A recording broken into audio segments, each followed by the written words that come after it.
Everyone knows light is fast. Incredibly fast. About 300 million meters every single second. That's fast enough to circle Earth 7.5 times in 1 second.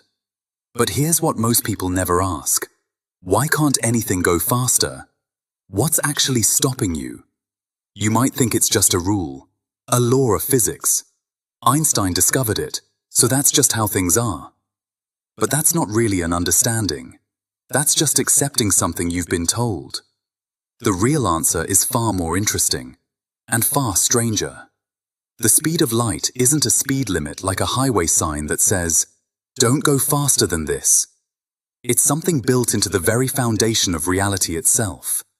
Space and time are constructed in a way that makes exceeding this speed impossible. Not difficult, not just really hard, impossible. To understand why, we need to start somewhere unexpected. We need to start with falling objects and the moon. Here's something you can verify yourself. Drop any object. In the first second, it falls approximately 16 feet. That's Earth's gravity at work. Galileo measured this centuries ago. A feather in a vacuum, a bowling ball, anything. 16 feet in that first second. Now look up at the moon. It's orbiting Earth, traveling in a circle about 240,000 miles from Earth's center. We're standing about 4,000 miles from the center, on Earth's surface. So the moon is roughly 60 times more distant than we are. Newton asked a brilliant question. What if the moon is actually falling?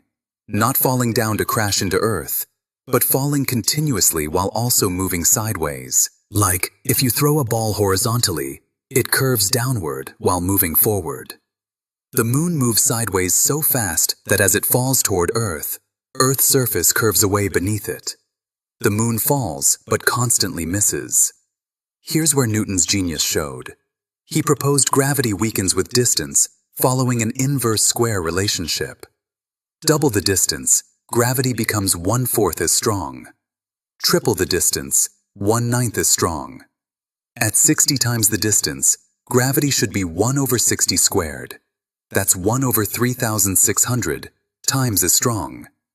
So at the moon's distance, gravity is 3,600 times weaker than at Earth's surface. If objects fall 16 feet per second here, the moon should fall toward Earth at 16 divided by 3,600 feet per second.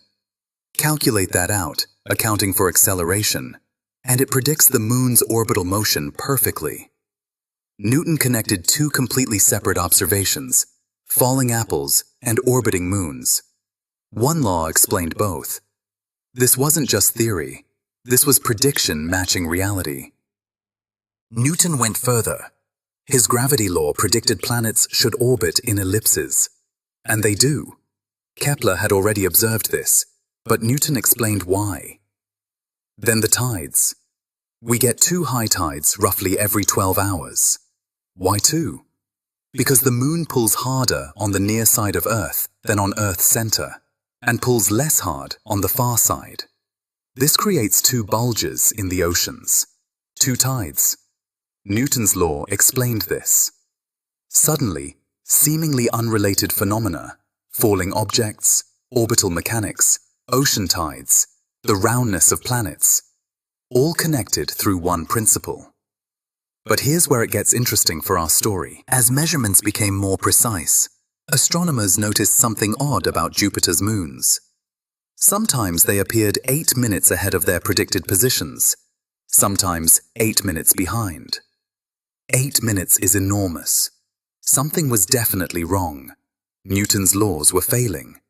Except they noticed a pattern. The moons appeared ahead when Jupiter was closer to Earth, behind when Jupiter was farther away. A scientist named Romer had an insight. What if light takes time to travel? When Jupiter is closer, light reaches us faster. When it's farther, light takes longer. We're not seeing the moons where they are, but where they were when the light left them. By measuring these timing differences, Romer calculated light's speed. This was the first demonstration that light doesn't travel instantaneously. Think about what happened here. We discovered light's speed not by measuring light directly, but through confidence in the law of gravity. When observations didn't match predictions, instead of abandoning Newton's law, Romer asked what else might be happening. This is how science progresses. Each discovery becomes a tool for the next discovery. Once scientists could measure light speed, they discovered something deeply weird. Light always travels at the same speed. Always. Regardless of who measures it or how fast they're moving. Let me make this concrete. Stand still, shine a flashlight, measure the light. It travels at 299,792,458 meters per second.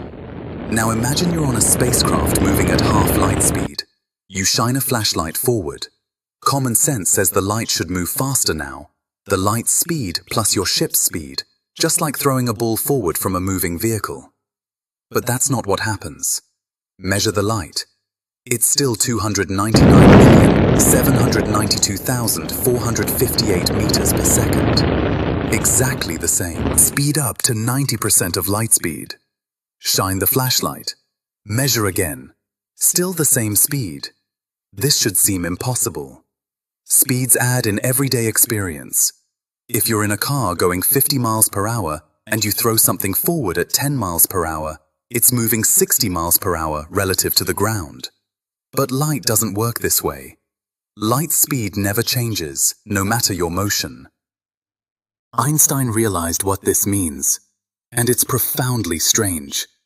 Time and space aren't fixed, they're flexible. They adjust to keep light's speed constant. When you move faster, time literally slows down for you. Your clock ticks slower compared to someone standing still. And distances compress in the direction you're traveling. Space itself gets squeezed.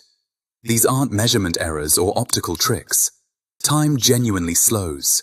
Space genuinely contracts. And they change by precisely the amount needed to make light speed identical for everyone. Let me emphasize this. The universe bends time and space to ensure light always travels at this particular speed for every observer. This means the speed of light isn't just a speed. It's a fundamental constant describing how space and time are woven together. Now here's what happens if you try accelerating something, anything with mass, toward light speed. The closer you get, the harder it becomes to go faster. Not because your engine is weak, not because you're running out of fuel. The object itself becomes harder to accelerate. As you approach light speed, your resistance to acceleration, your inertia, increases. As you get closer and closer, your inertia grows larger and larger. Right at light speed, your inertia would become infinite. To actually reach light speed would require infinite energy, which is impossible. This is why nothing with mass can reach light speed. It's not an arbitrary rule. It's not an engineering challenge. The structure of spacetime itself prevents it. Light can travel at this speed because photons have zero mass. Massless particles must travel at light speed. They have no other option. But anything with any mass at all can approach light speed arbitrarily closely. 99.99999%, even closer, but never quite reach it. So why is there a speed limit at all? Here's the answer that might frustrate you. There isn't a why in the sense you might expect. The speed limit isn't imposed on the universe from outside. It emerges from how spacetime is structured. Space and time aren't separate entities. They're unified into spacetime. And spacetime has geometry, structure, with a built-in conversion factor between space and time. That conversion factor is the speed of light. Light isn't special. Spacetime has a maximum rate at which causality can propagate, the maximum speed at which information, forces, or effects can travel. Light happens to move at this speed because photons are massless. If light didn't exist, this cosmic speed limit would still be there. It's a property of spacetime itself. Here's another perspective. You're always moving through spacetime at a constant rate. Always. But this motion divides between space and time. Sitting still? All your motion is through time. You're moving into the future at maximum rate, 1 second per second. Start moving through space? You divert some motion from time into space. You're now moving through both. which means you move through time more slowly. Move faster through space, move slower through time. The maximum occurs if you move through space at light speed. Then you have zero motion left for time. Time stops. This is why photons don't experience time. From a photon's perspective, emission and absorption happen simultaneously. You can't exceed light speed because you can't have negative motion through time. That's the barrier. That's the fundamental limit. This isn't just theoretical speculation. We've tested it repeatedly. Particle accelerators push particles to 99.9999% of light speed. And the closer they get, the harder it becomes to accelerate them further. Exactly as relativity predicts. GPS satellites must account for time dilation. They're moving fast relative to us, and they're in a weaker gravitational field. Time passes differently for them than for us on the ground.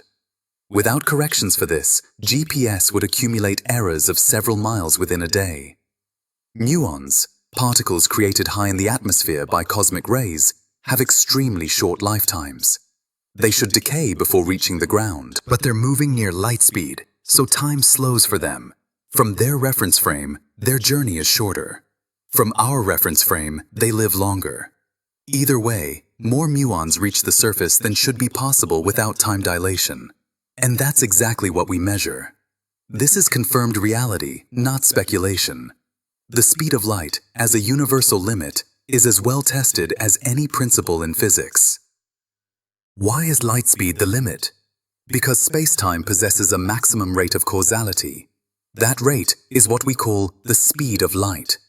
Not because light is fundamentally special, but because spacetime has an intrinsic conversion factor between its space and time dimensions. You can't go faster because doing so would require backward time travel, which violates causality. You can't have negative time. You can't undo cause and effect. The speed of light is the rate at which now propagates through the universe. It's the maximum speed for information, for forces, for change itself. And this understanding emerged from an avalanche of discoveries. Newton observing falling objects and orbiting moons.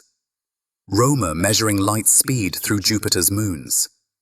Einstein recognizing light's constant speed and deriving relativity. Thousands of experiments confirming predictions. Each discovery built on previous ones. Each insight opened doors to new insights. For 400 years, this avalanche has continued, and it's still accelerating. The speed of light isn't just a number in a textbook. It's a key that unlocks how space and time actually function. It reveals the universe is stranger and more elegant than everyday intuition suggests. And the remarkable part, we can understand it, we can measure it, test it, use it to make predictions that match reality. This is what physics offers. Not comfortable simplicity, but profound truth. The universe doesn't care about our intuitions. It follows its own rules. And when we discover those rules, when we genuinely understand them, we glimpse reality as it actually is. That's the real limit. Not light speed, but our willingness to follow the evidence wherever it leads.